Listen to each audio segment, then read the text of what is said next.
चुनाव आयुक्तों की नियुक्ति को लेकर सरकार ने जो कानून बनाया उस पर सुप्रीम कोर्ट में सुनवाई चल रही थी। लेकिन सरकार ने कोर्ट के फैसले से पहले ही 2 चुनाव आयुक्तों की नियुक्ति कर दी। एक मामला तो पहले से ही चल रहा था। चुनाव आयुक्त की नियुक्ति का भी मामला सुप्रीम कोर्ट पहुंच गया। सरकार ने इसके पक्ष में तमाम दलीलें भी दी, लेकिन कोर्ट के कई सवालों का सरकार के पास जवाब नहीं था। आखिर सीजेआई को सरकार ने कैसे चुनाव आयुक्तों को नियुक्त करने वाली कमेटी से हटा दिया, इसी सवाल पर आज हम अपनी स्पेशल रिपोर्ट में करेंगे चर्चा। नमस्कार, मैं आराधना। तो शुरू करते हैं सुप्रीम कोर्ट में घिरी मोदी सरकार की। 2 मार्च 2023 को सुप्रीम कोर्ट की संवैधानिक बेंच ने चुनाव आयुक्तों की नियुक्ति प्रक्रिया को लेकर बड़ा फैसला सुनाया था। कोर्ट ने कहा था कि मुख्य चुनाव आयुक्त और चुनाव आयुक्तों की नियुक्ति अब सीधे केंद्र सरकार नहीं करेगी। इन अहम पदों पर नियुक्ति की सिफारिश प्रधानमंत्री, लोकसभा में नेता विपक्ष और चीफ जस्टिस ऑफ इंडिया की कमेटी करेगी। अगर लोकसभा में नेता विपक्ष का पद खाली है तो सबसे बड़ी विपक्षी पार्टी के नेता इस कमेटी के सदस्य होंगे। राष्ट्रपति इस कमेटी की तरफ से चुने गए व्यक्ति को पद पर नियुक्त करेंगे। कोर्ट ने कहा है कि जब तक इस बारे में संसद से कानून पारित नहीं हो जाता तब तक यही व्यवस्था लागू रहेगी। सुप्रीम कोर्ट ने फैसला सुनाते समय यह टिप्पणी भी की थी कि लोकतंत्र में लोगों का भरोसा बना रहना जरूरी है। ऐसा तभी हो सकता है जब चुनाव आयोग का कामकाज उन्हें विश्वसनीय लगे। मुख्य चुनाव आयुक्त के पद पर एक ऐसा व्यक्ति बैठा होना चाहिए जो अगर जरूरत पड़े तो प्रधानमंत्री के ऊपर कार्रवाई करने में भी संकोच ना करे। कोर्ट ने कहा था कि चुनाव आयोग का कामकाज सत्ता में बैठी पार्टी के भरोसे नहीं चल सकता। उसे देश के कंसोलिडेटेड फंड में से राशि आवंटित की जानी चाहिए ताकि वह स्वायत्त और स्वतंत्र रूप से अपना काम कर सके। सुप्रीम कोर्ट ने जो कमेटी बनाई थी वो किसी भी चुनाव आयुक्त को नहीं चुन पाई, क्योंकि नए चुनाव आयुक्त की नियुक्ति से पहले सरकार ने संसद से कानून बना दिया। सुप्रीम कोर्ट ने जो कमेटी बनाई थी वो 3 सदस्यीय थी, पीएम, नेता विपक्ष और सीजेआई। सरकार ने जो कानून बनाया उसमें जो कमेटी बनी उसमें से सीजेआई को हटा दिया गया। पीएम, नेता विपक्ष को तो रखा, लेकिन सीजेआई की जगह सरकार के मंत्री को शामिल कर लिया गया। यानी चुनाव आयुक्तों की नियुक्ति में अब सीधे सीधे सरकार का दखल हो गया। इस कानून को सुप्रीम कोर्ट में चुनौती दी गई। कांग्रेस नेता जया ठाकुर और NGO association for democratic reforms ADR ने अपनी याचिका में सुप्रीम कोर्ट से नए कानून पर रोक लगाने की मांग की थी। नया कानून बनाने के बाद मोदी सरकार ने 2 चुनाव आयुक्तों की नियुक्ति भी कर दी थी। पूर्व चुनाव आयुक्त अरुण गोयल के इस्तीफे और अनूप पांडे के रिटायरमेंट के बाद नए कानून के अनुसार 2 नए चुनाव आयुक्त ज्ञानेश कुमार और सुखबीर संधू की नियुक्ति 14 मार्च को की गई और इसी पर कोर्ट में जमकर बहस हुई। चुनाव आयुक्त की नियुक्ति और इससे जुड़े कानून को लेकर सुप्रीम कोर्ट में तीखी बहस हुई और सरकार की मंशा पर सवाल खड़े किए गए। सुनवाई के दौरान जस्टिस संजीव खन्ना और जस्टिस दीपांकर दत्ता की बेंच ने कहा कि लोकसभा चुनाव का ऐलान हो चुका है। अगर हम चुनाव आयुक्तों की नियुक्ति पर रोक लगाते हैं तो देश में अव्यवस्था फैल जाएगी।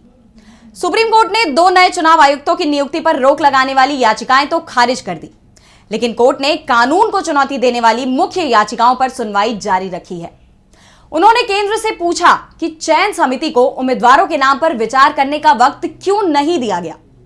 कोर्ट ने 2023 अधिनियम की संवैधानिक वैधता को चुनौती देने वाली याचिकाओं पर सरकार से 6 हफ्ते में जवाब मांगा है। मामले की अगली सुनवाई 5 अगस्त को होनी है। इससे पहले केंद्र सरकार ने 20 मार्च को हलफनामा दायर किया था। सरकार ने कहा था कि यह दलील गलत है कि किसी संवैधानिक संस्था की स्वतंत्रता तभी होगी जब सिलेक्शन पैनल में कोई जुडिशियल मेंबर जुड़े। इलेक्शन कमीशन एक स्वतंत्र संस्था है, लेकिन कोर्ट ने जिस तरह से 2 चुनाव आयुक्तों की नियुक्ति की गई उस पर सवाल जरूर उठाए।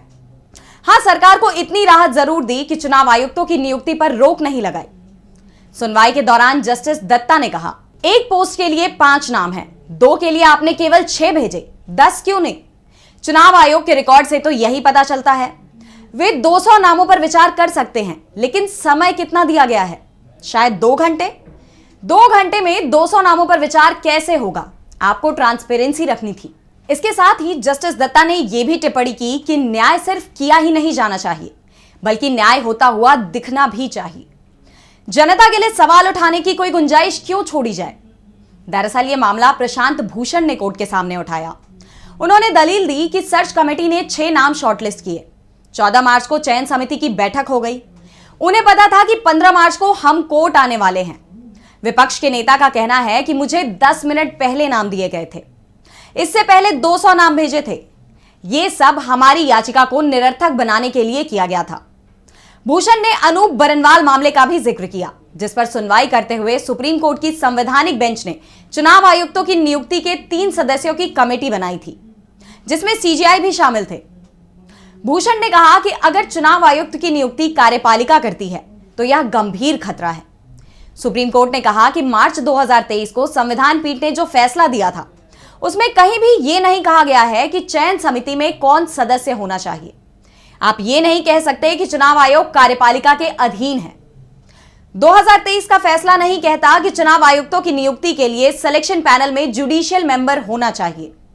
हम जांच करेंगे, लेकिन फिलहाल हम कानून पर रोक नहीं लगा सकते। कोर्ट की टिप्पणी पर एडवोकेट विकास सिंह ने कहा कि जरूरी नहीं कि तीसरा व्यक्ति सीजेआई हो, लेकिन सीजेआई जैसे विश्वसनीय व्यक्ति को लाया जाना चाहिए था। चुनाव नजदीक हैं, लोकतंत्र संकट में है।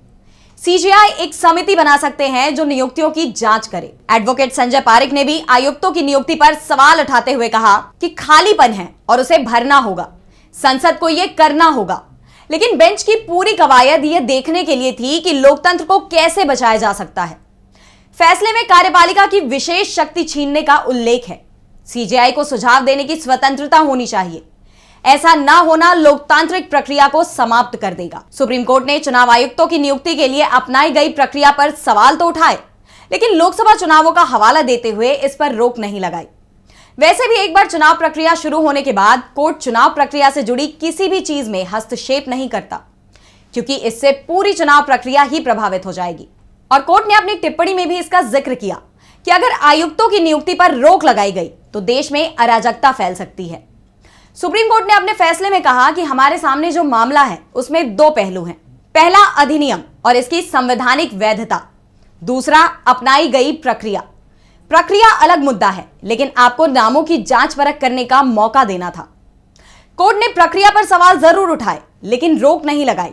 लेकिन अधिनियम और इसकी संवैधानिक वैधता के मुद्दे पर सुनवाई जारी रखने का फैसला किया है। दरअसल विपक्ष शुरुआत से ही चुनाव आयुक्तों की नियुक्ति के लिए इसके चयन पैनल को पूरी तरह से निष्पक्ष बनाने पर जोर दे रहा है।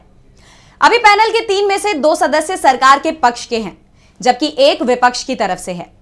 ऐसे में सरकार किसी को भी बहुमत के आधार पर चुनाव आयुक्त चुन सकती है, जैसा हाल ही में 2 चुनाव आयुक्तों की नियुक्ति में किया गया। अब इस मामले में 5 अगस्त को आगे की सुनवाई होगी और इसके बाद कोर्ट कोई फैसला सुना सकता है।